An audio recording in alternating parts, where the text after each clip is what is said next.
So I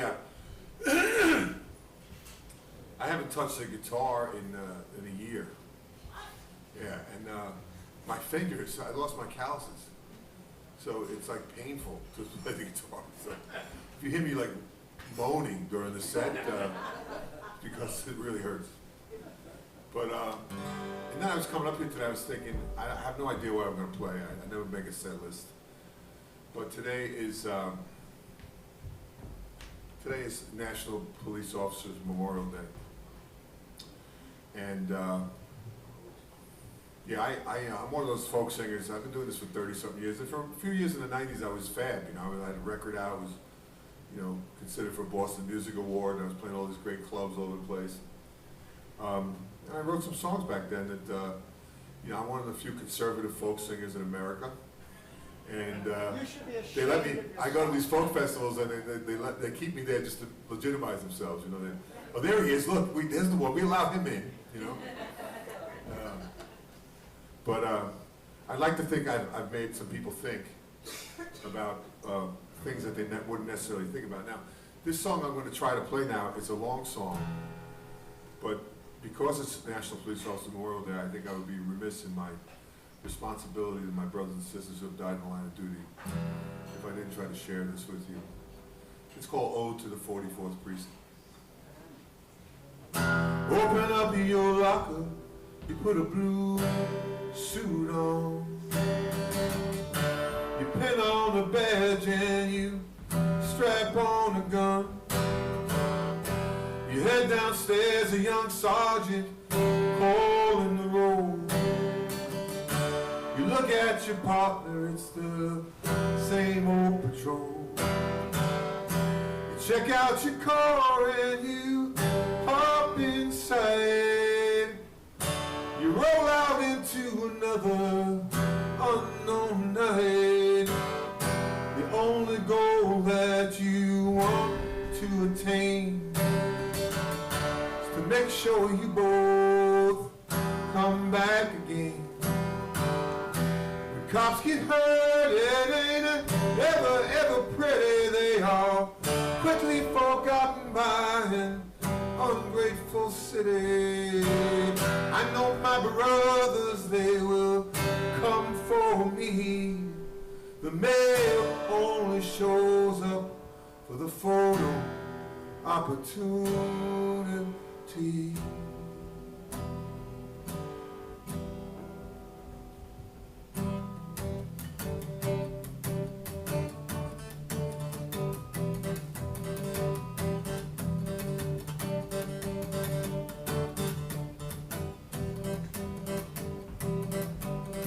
Radio crackles in a squad car, adrenaline pumps in a hard young heart.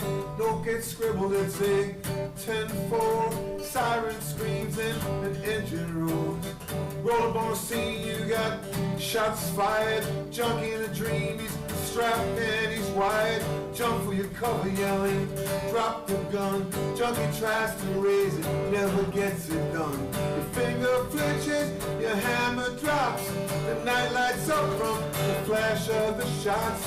Junkie goes down in a crumpled heap. Ain't giving no statement to the IAD. Oh, it's just another battle in the never-ending South Bronx war.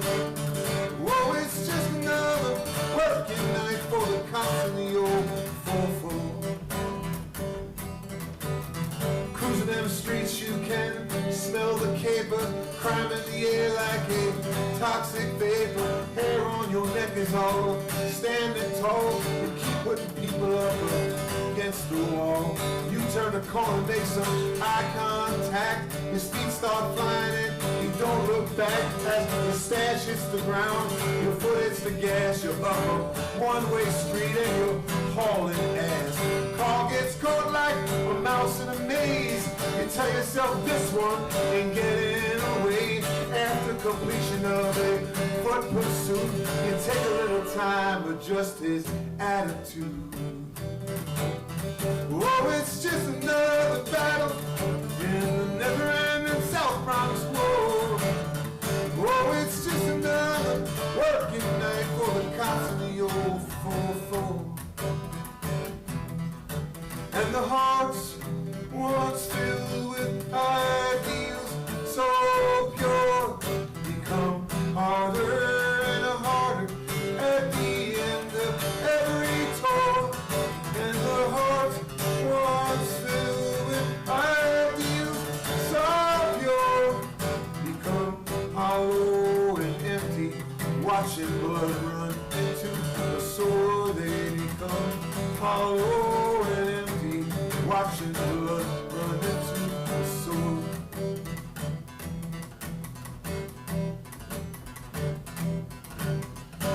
Sometimes you feel it's like a really bad dream. All the crime, all the death, all the 10-13s. You got leather, you got tin, you got tempered steel. A ghetto that reminds you this body is real. Too many liberals who will never understand. North of 96th Street is no man's land. It's your job to keep Orange County from knowing the garbage in this ghetto is overflowing. Oh, it's just another battle in a never-ending South Bronx war. Oh, it's just another working night for the cops in the old 4-4.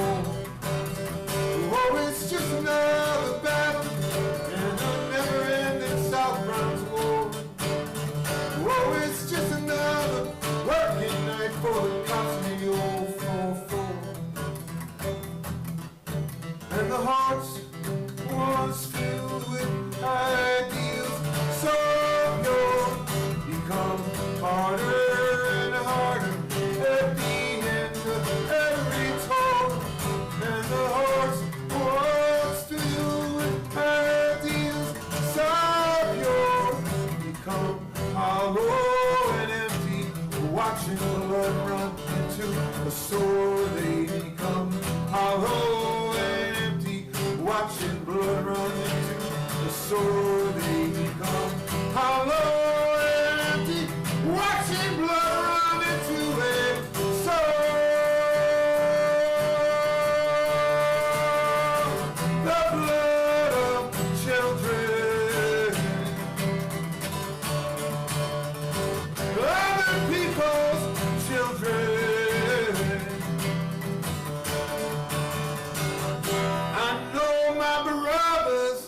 They will come for me. The mayor only shows up for the photo opportunity.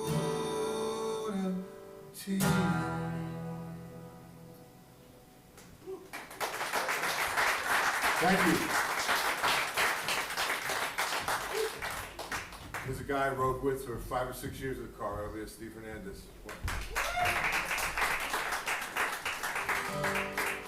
Can I say amen? Amen. Amen. Can somebody give me a bottle of water or a glass of water? Oh, it's right there. Oh, we can have that too? As soon as I do this. All right. Yes. Okay. Oh, Yeah. there you go. Yeah, so that kind of sucks the air out of the room, that too. But it's a reality. It's, you know, people need to see things from a police officer's perspective. You have no idea, you know, what it's like. You guys are fair game now, I'll Yeah. tell you that. Well, all I can say is they're lucky that me and Steve are still out there.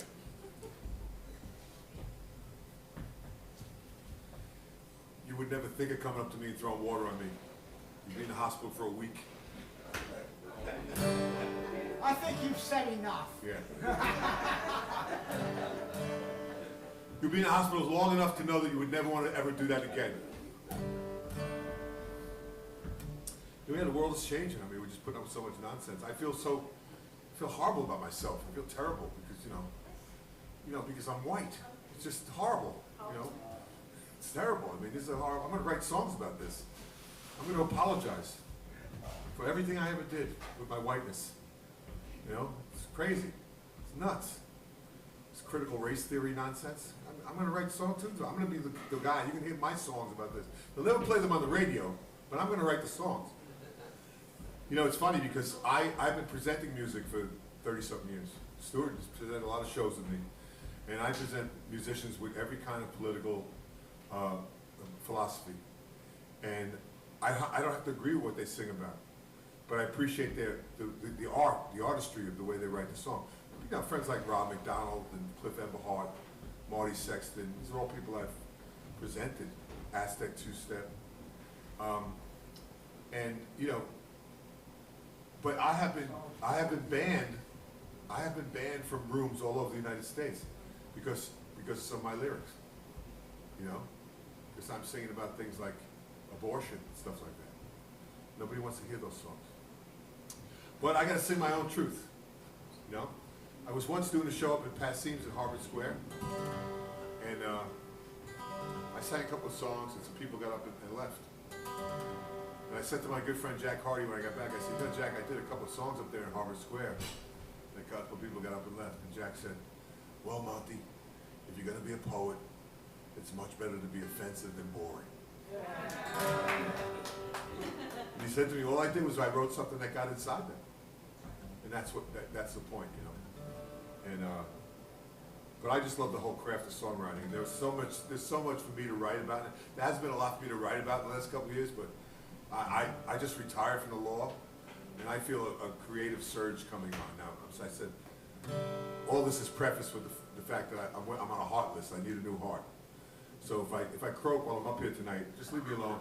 I have a pacemaker. Just let me. I'll flop around till the battery's dead. It's okay. So, but it's nice to be able to come out and sing again. I mean, this is beautiful. Well, you take better care of that than you did with the car. You forgot the battery for that. Well, that's what they said to me. They said, well, if it gets really bad, we can't find your heart. Well, we can give you this this electronic device that you have to charge it up every night. I said, I'm screwed. Right?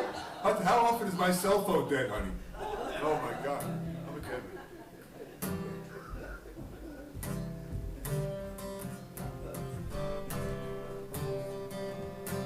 My fingers are trying to find the strings again. This one's my beautiful wife.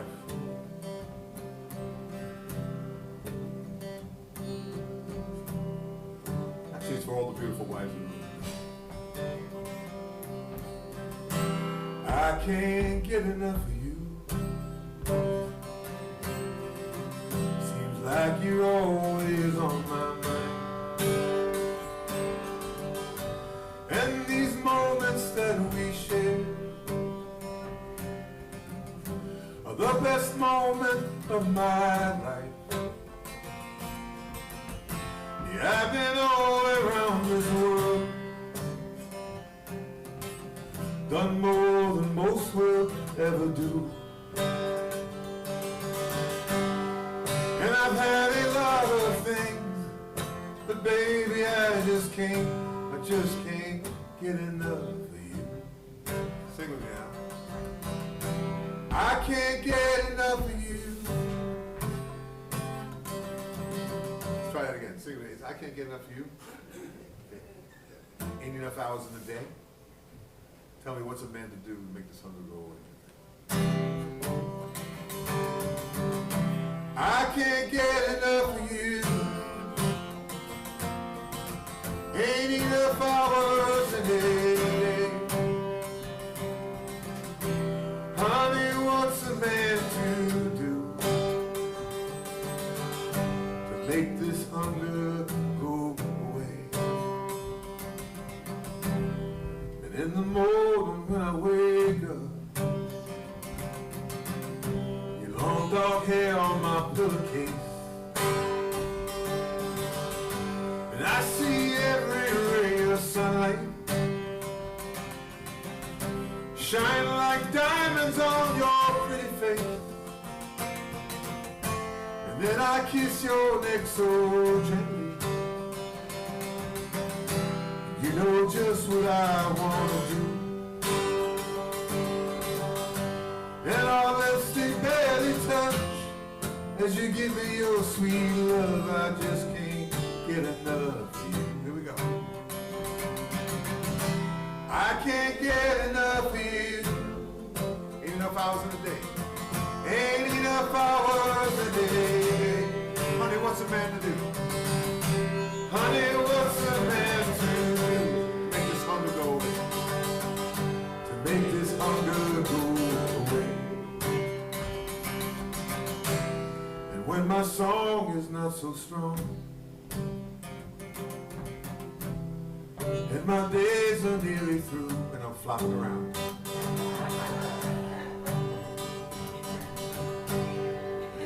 I'm gonna linger a little bit longer, 'cause I can't get enough of you. And when I'm at the gate of heaven, need 10 big angels to drag me through, 'cause I'm big. 'cause I don't wanna leave this heaven that I'm in. I just can't get enough of you. I can't get enough of you. Ain't enough hours. Ain't enough hours in a day. Honey, what's a man to do to make this hunger go away? One more time. I can't get enough of you. Ain't enough hours in a day. Honey, what's a man to do to make this hunger go away? And when I'm at the gate of heaven, need 10 big angels to drag me through. 'Cause I don't wanna leave this heaven that I'm in. I just can't get enough of you. No, I don't wanna leave this heaven that I'm in. I just can't get enough of you.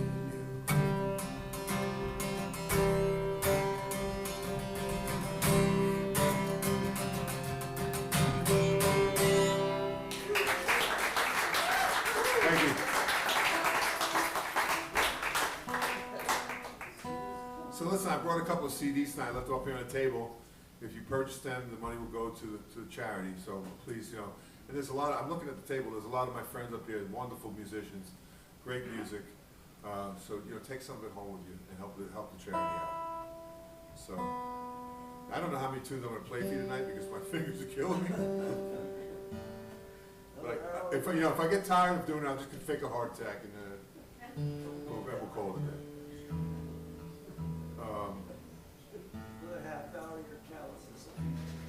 So, you know, we've had a lot of somber tunes tonight. Let me lighten it up a little bit. Here.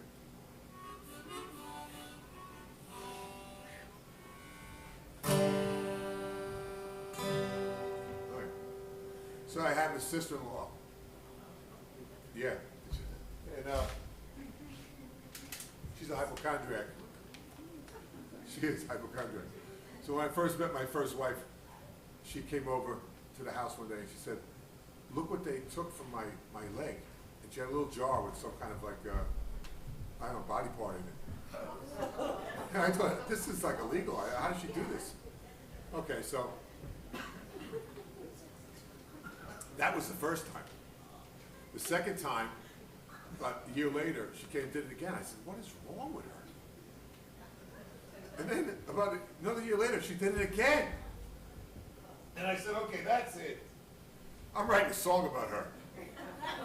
And the song is called Kathy Cooper, Hypochondriac. And you have to sing along. I tell you, I'm a lawyer and I'm a cop. Section 14, Subdivision B of the United States Folk Code. You have to sing along. If you don't, it's 30 days in jail. So your part is 3 times after every verse. She goes to the doctor and Les comes back. Kathy Cooper, hypochondriac. You hear me now? Here it is. 3 times after every verse. She goes to the doctor and Les comes back. Kathy Cooper, hypochondriac. Here we go. Very sad story. She goes to the doctor every day. Doctor listens what she's got to say. Doctor doesn't want to upset her. He takes something out so she'll feel better. He puts the pieces in a mason jar so Kathy Cooper knows what they are. To show her family when she gets back. Kathy Cooper, hypochondriac. 3 times the feeling. Ready? She goes to the doctor, Les comes back. Kathy Cooper, hypochondriac. She goes to the doctor, Les comes back. Kathy Cooper, hypochondriac. She goes to the doctor, Les comes back. Kathy Cooper, hypochondriac. Gets worse. She puts these jars on a mantelpiece for conversations with her company.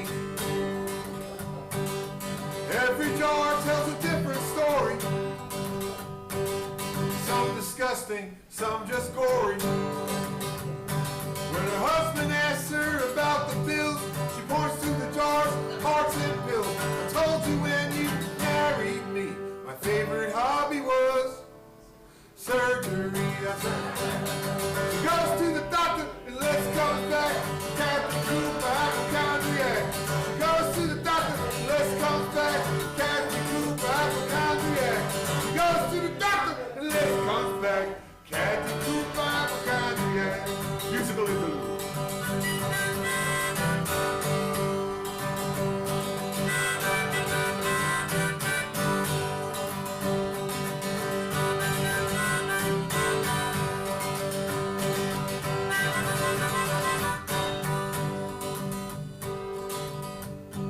Very sad now. Last verse, sadder than the first. Bring it way down. She lost 30 pounds in the last 2 years. Too much surgery, the doctor fears. When she goes to see him again, he's gonna have to put some stuff back in. They'll take the pieces from the mason jars, put them back where they were before. She'll get a break on the usual fee, labor only. Go ahead, wife. Parts are free, there we go. She goes see the doctor, let's come back. To hypochondriac. Goes see the doctor, let's come back. Kathy to hypochondriac. Goes to the doctor.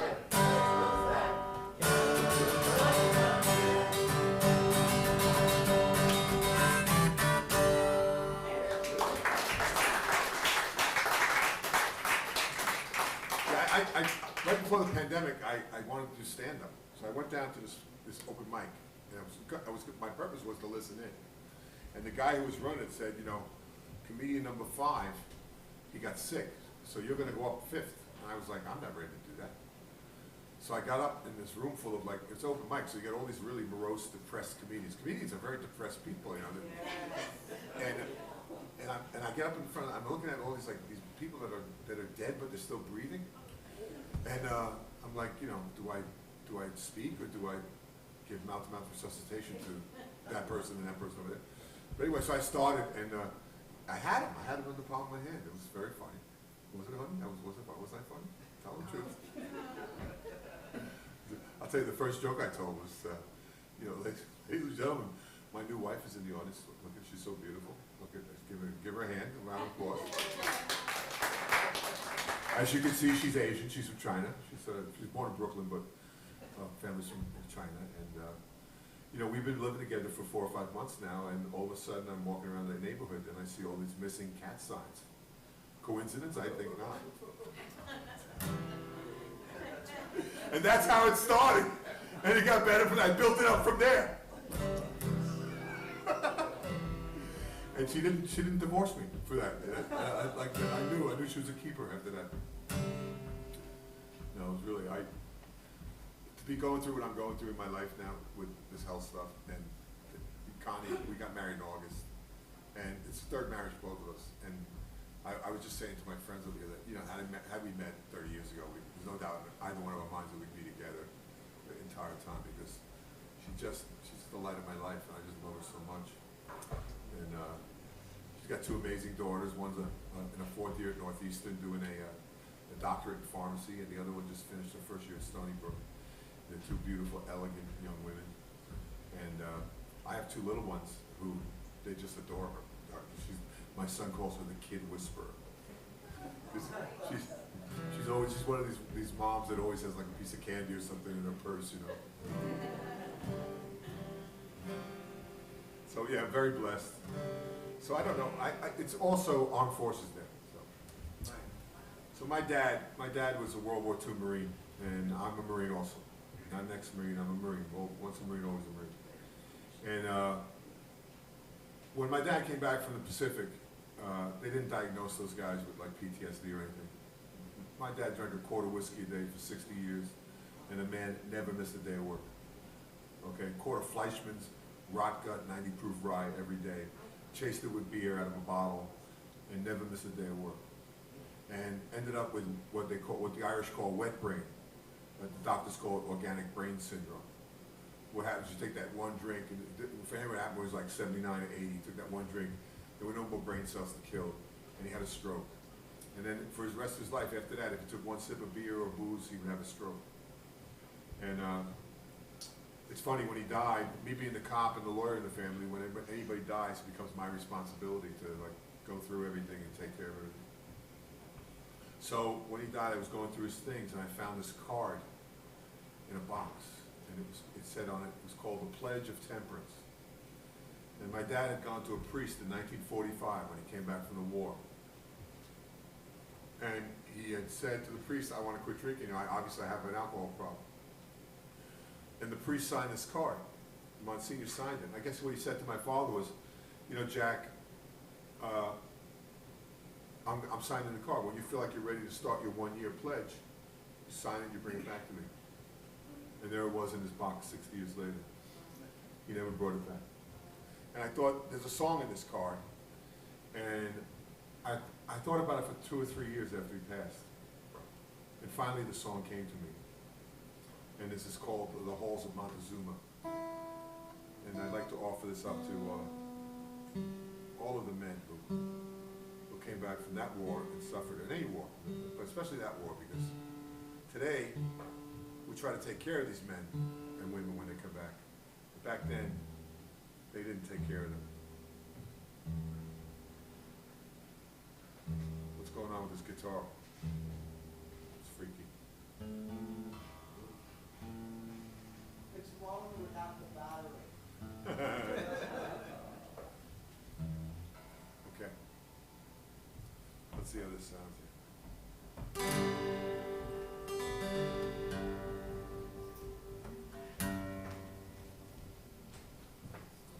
All right, good enough for folk music.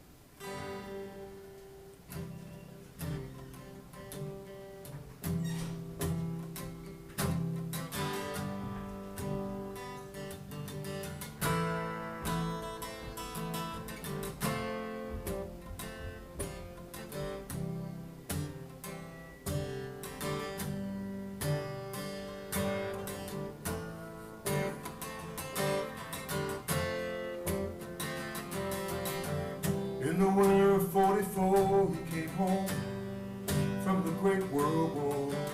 Far away on a foreign shore, he killed some Japanese. He was just a young Marine, he was haunted by the things he'd seen, like a never-ending dream of bodies, boys, and bombs.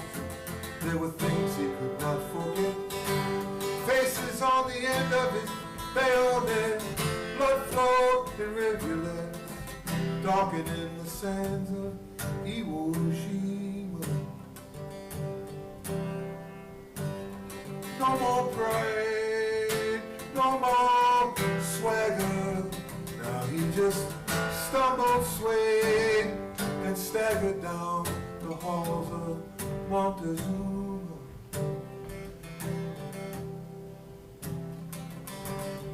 Folks said he was not the same. He tried to numb the pain. The blood pumping through his veins was more than 100 proof. His eyes grew deep and hollow. Sometimes it was hard to swallow. He did not lead, he only followed, choking on his truth. And there were things he could not forget, faces on the end of a bayonet, blood flowed in rivers, darkening the sands of Iwo Jima. No more parade, no more swagger. Now he just stumbled, swayed, and staggered down the halls of Montezuma.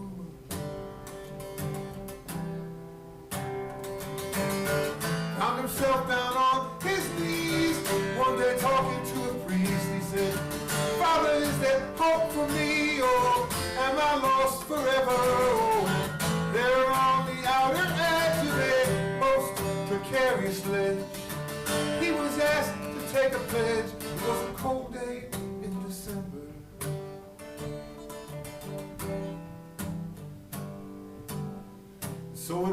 60 years, a life of pain, regret, and fears. You never let them see your tears, or you are not a man. At the age of 83, his secrets finally set him free, released him from his misery, and the drink fell from his hands. But there were things he did not forget. Faces on the end of his bayonet, blood flowing rivulets, talking in the sands of Iwo Jima. No more parade, no more swagger. Now he just stumbled, crawled, and staggered down the halls of Montezuma. If the army and the Navy ever look on heaven's scene, they will find the gates are guarded by United States Marines.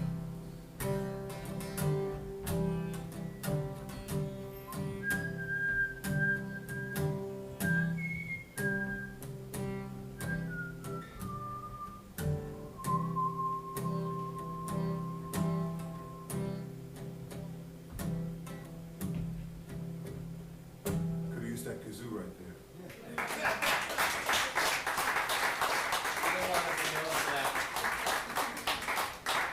Yeah, I haven't sung that song in a couple of years either. This has been a real distinct pleasure for me, ladies and gentlemen, to be in front of you and entertain you for a little while. Yeah, one more. And, it was my plan, one more. And you've been a lovely audience, and I'm amongst friends and family. My friend Elva here, we've known each other since we were big children. We lived in the same building back in the Bronx. And I had to miss your last song, Barry, because I walked by her table. She held up the phone and said her brother Jose was on the phone. Jose and I used to sit in the hallway and play this Bobby Hull hockey game for hours and hours. We'd be out there for 8, 10 hours playing. We'd play like the best out of 10, the best out, and then it would be the best out of 15, the best out of 20, and then it would be nighttime, And it was just great to hear his voice for 50 years. And that was coincidence that you happened to walk by and he was calling. Serendipity, yeah. So, I want to leave you with a love song because God knows we need more love songs. Stuart asked me to play this one. And when Stu came back and asked you to play something, you got to play it. This one's on one of these records here, and I'm accompanied on it by Rex Fowler from Aztec Two-Step, who sings a beautiful background vocal.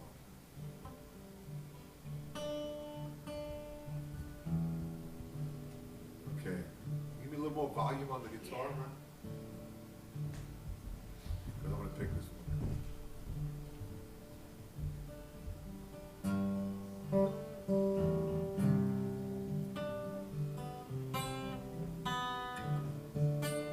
Sound good?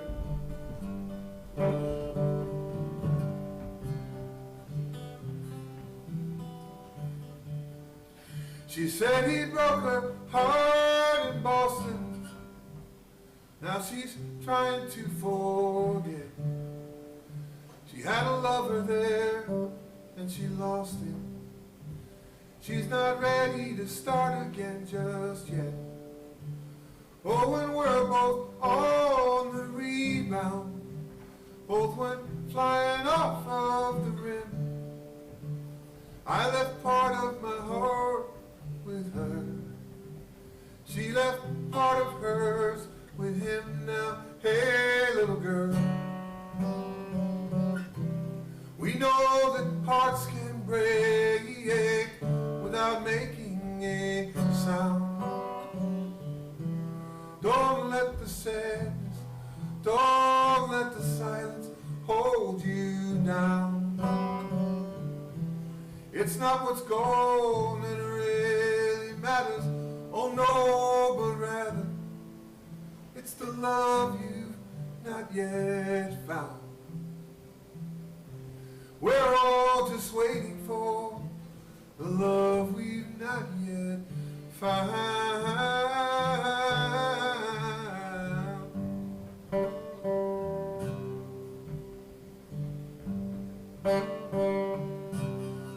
She said that she grew up near Yorktown, a place where in my youth I went climbing the Kensico Dam, my manhood for to prove. But you know I could not prove it, or at least not there and then. It was many years later that I knew it, when I went searching deep within. Now, hey little girl, we know that hearts can break without making a sound. Don't let the sadness, don't let the silence hold you down. It's not what's gold that really matters, oh no, but rather it's the love we've not yet found. We're all just waiting for the love we've not yet found.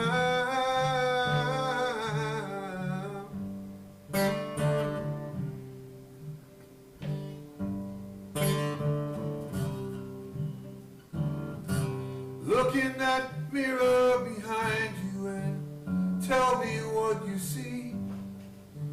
The reflection of you, oh, the affection of me.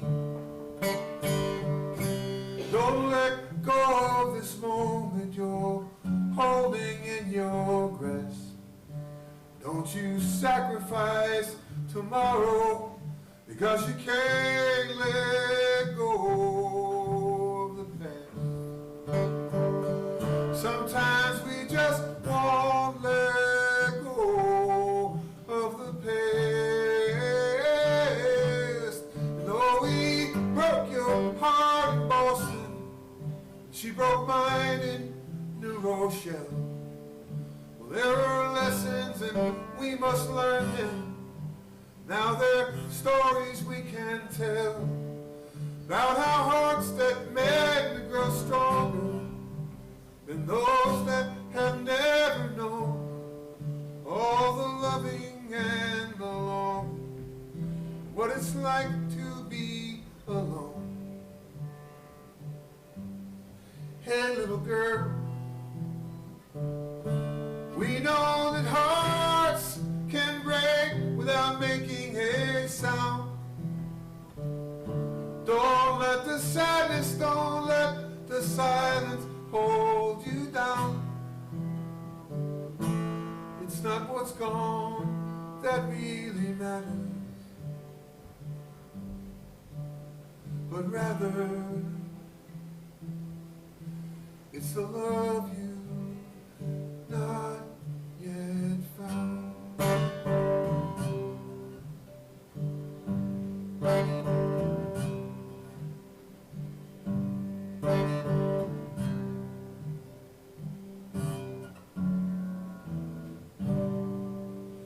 Thank you, ladies and gentlemen. Thank you very much.